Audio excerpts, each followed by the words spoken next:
जय श्री कृष्णा। राधे राधे। आज आप सुन रहे हैं अधिक मास महात्म्य के अध्याय 21 की पावन कथा। सर्वप्रथम भगवान का ध्यान करते हुए सभी बोलिए ओम नमो भगवते वासुदेवाय नमो नमः। ओम श्री कृष्णाय नमो नमः। पिछले अध्याय की कथा में हमने सुना था कि अधिक मास की पूजा किस प्रकार से करें।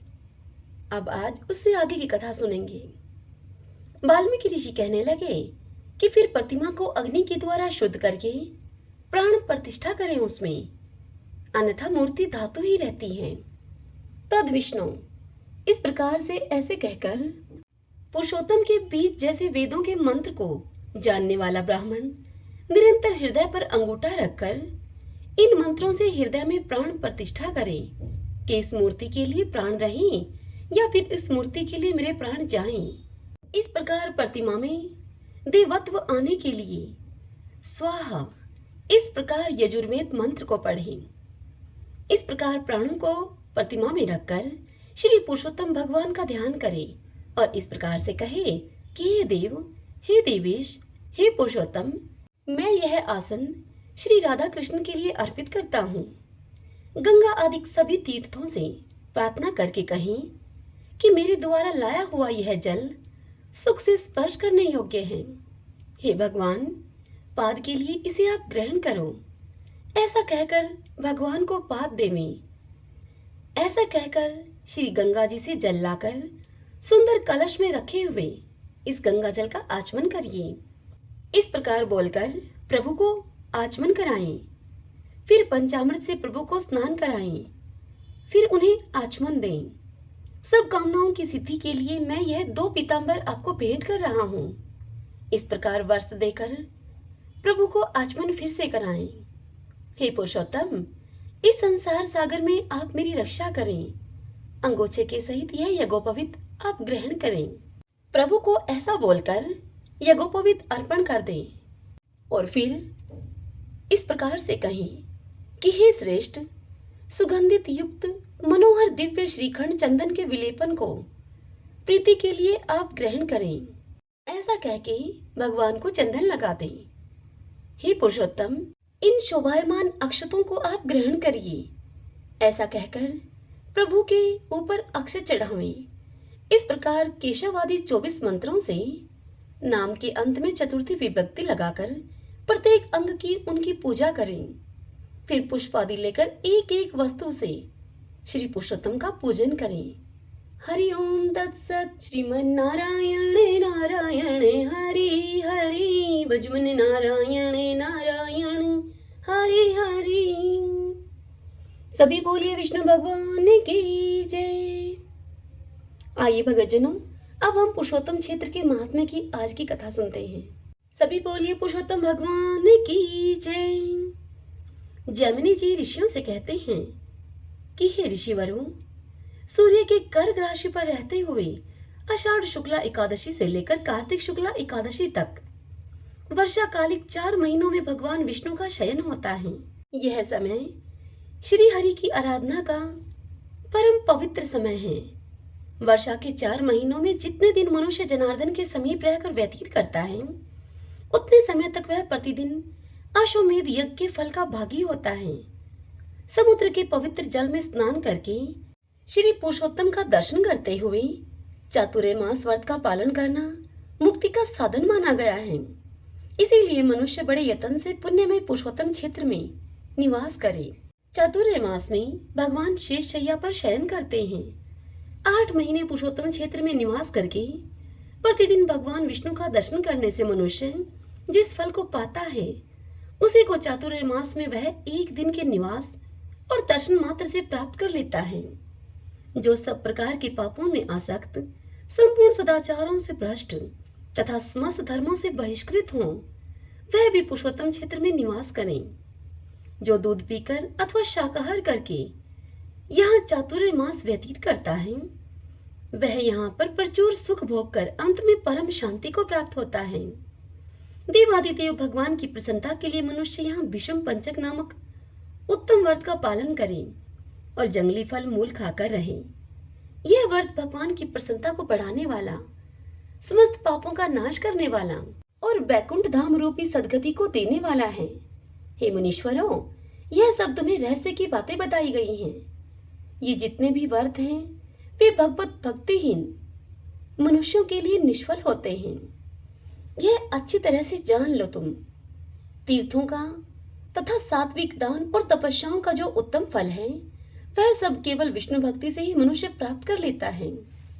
प्राचीन काल की बात है, त्रेता युग में श्वेत नामक एक महान राजा हो गए हैं। उन्होंने व्रत में स्थित होकर भगवान पुरुषोत्तम में बड़ी भक्ति की।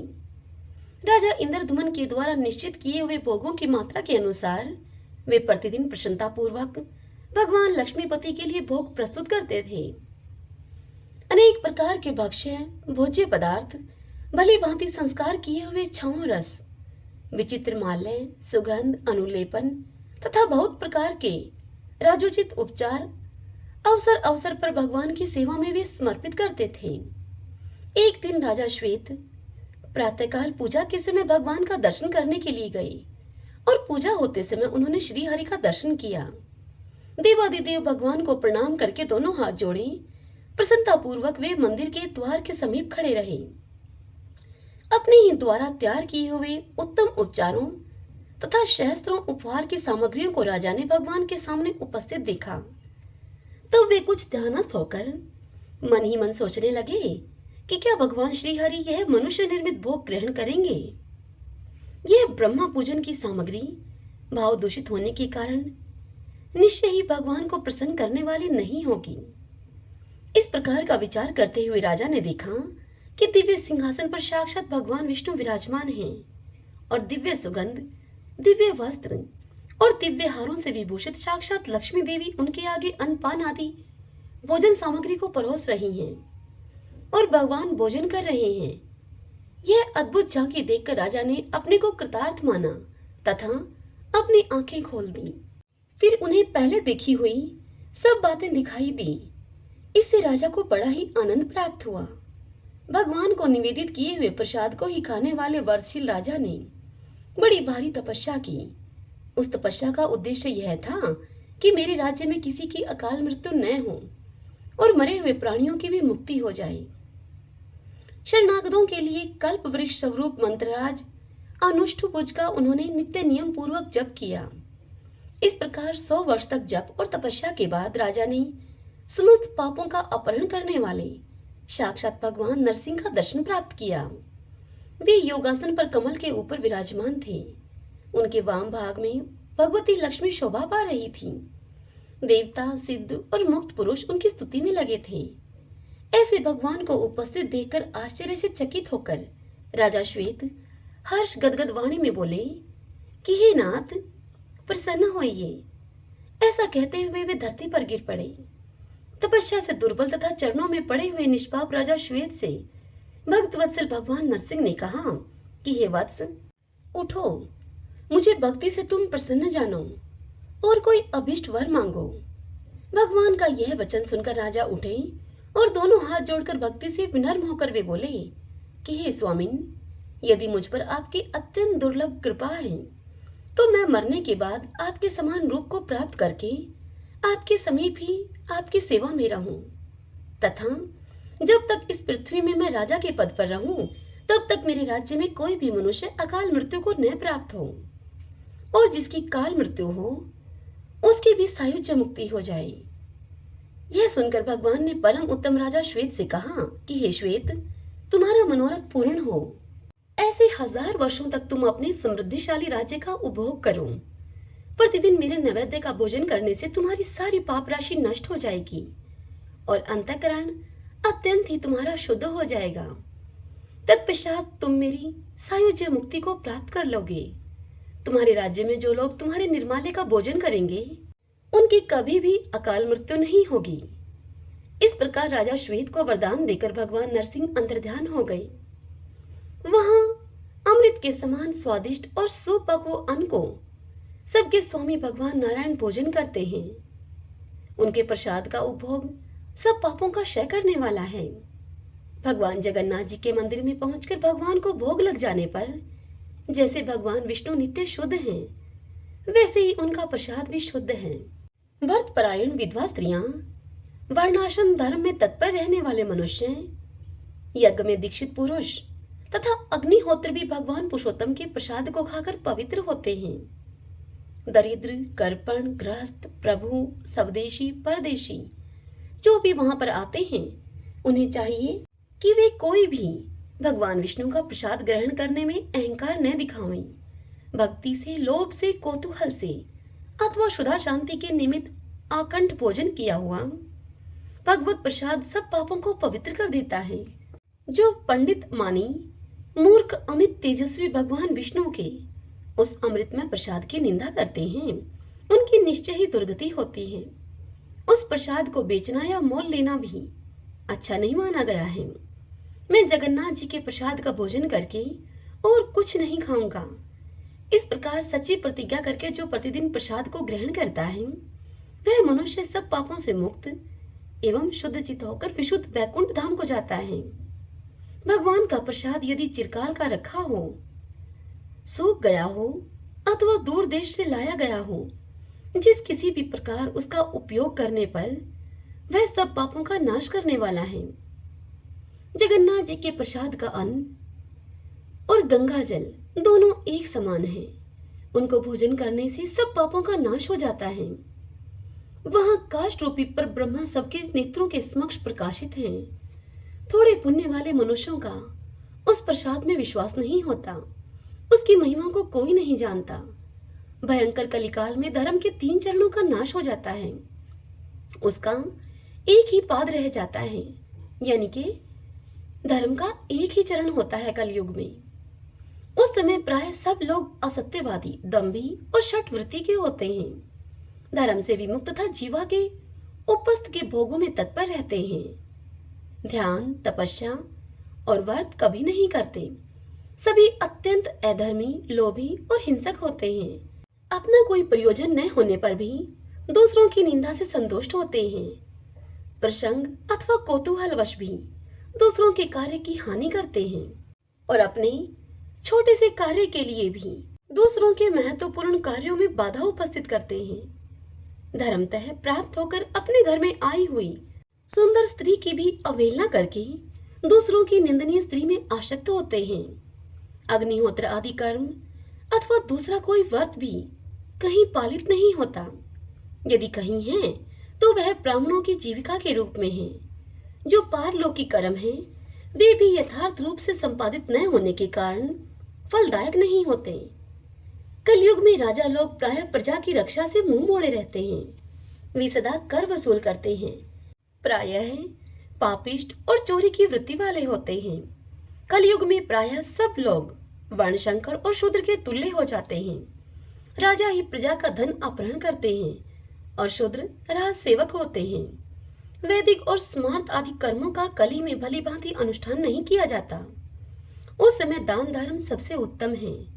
कलयुग प्राप्त होने पर यहाँ भगवान विष्णु ही सबकी गति हैं। शालिग्राम आदि क्षेत्रों में भगवान का स्मरण और कीर्तन किया जाता है, परंतु यह पुण्य क्षेत्र नीलाचल तो उन क्षेत्रज्ञ परमात्मा का शरीर है। काष्ठ के बहाने सबके जीवन रूप विष्णु साक्षात शरीर धारण करके यहाँ विराजमान है। पापियों के कलिकाल जनित पाप का नाश करने के लिए ही यहाँ भगवान का प्रकाट्य हुआ है। वे यहाँ अपने दर्शन, सत्वन और प्रसाद भोजन से मोक्षदायक होते हैं। भगवान के प्रसाद से जिसका शरीर व्याप्त है वह उस विशुद्ध आहार से विशुद्ध आत्मा होने के कारण पातकों में लिप्त नहीं होता। भगवान जगदीश इसी तीर्थ में अर्पित किए हुए नैवेद्य का साक्षात भोजन करते हैं। भगवान विष्णु के श्री अंगों से उतारी हुई तुलसी की माला को जो भक्त अपने मस्तक या गले में धारण करता है अथवा जो उसे हृदय से लगाए रहता है या भगवत प्रसाद रूप तुलसी दल भक्षण करता है, वह भगवान विष्णु के धाम में जाता है। तुलसी दल मिश्रित भगवत प्रसाद भोजन करके मनुष्य निश्चय ही मोक्ष पाता है। भगवान विष्णु के आचमन, चरणोदक तथा स्नान जल सब पापों का नाश करने वाले हैं। शव आदि अपवित्र वस्तुओं के स्पर्श जनित दोष का भी उनके द्वारा नाश होता है। इतना ही नहीं, वे समस्त दीक्षाओं और व्रतों के फल देने वाले तथा ऐश्वर्य की वृद्धि करने वाले हैं। भगवान का चरणामृत अकाल मृत्यु का निवारण, रोग समूह का संहार तथा पाप राशि का नाश करने वाला है। इस प्रकार पुरुषोत्तम तीर्थ में लक्ष्मी जी के साथ निवास करने वाले भगवान विष्णु सभी लोगों पर अनुग्रह करने की इच्छा से निवास करते हुए अनायास ही मोक्ष देते हैं। हरि ओम तत्सत। श्रीमन्नारायण नारायण हरि हरि भजन नारायण नारायण हरि हरि। श्री कृष्ण गोविंद हरे मुरारी, हे नाथ नारायण वासुदेव। श्री कृष्ण गोविंद हरे मुरारी, हे नाथ नारायण वासुदेव। श्री कृष्ण गोविंद हरे मुरारी, हे नाथ नारायण वासुदेव। सभी बोलिए विष्णु भगवान की जय। ओम श्री कृष्णाय नमो नमः। आशा करती हूँ आज की यह कथा आपको पसंद आई होगी। हरे कृष्णा।